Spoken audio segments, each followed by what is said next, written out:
Hi, நான் Lakshara. Welcome to my kitchen. இன்றைக்கி நம்ம என்ன பார்க்க போகிறோம்னா ரெட் பனானா மில்க் ஷேக் எப்படி செய்யலான்னு பார்க்கலாம் வாங்க.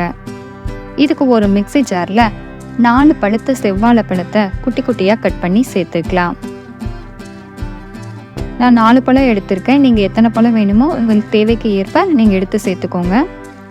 இது உடல்நலத்திற்கு ரொம்பவுமே ஆரோக்கியம் தரக்கூடிய ஒரு ஹெல்த்தியான ட்ரிங்க். எல்லாருமே ட்ரை பண்ணலாம்.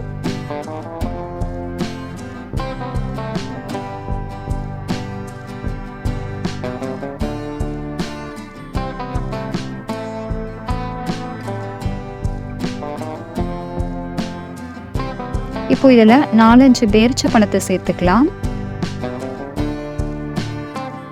கொஞ்சமாக நாட்டு சக்கரை, நீங்கள் வேணால் தேன் வேணாலும் சேர்த்துக்கலாம்.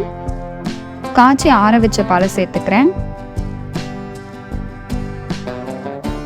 இப்போ இதை மூடி கிரைண்ட் பண்ணி எடுத்துக்கலாம்.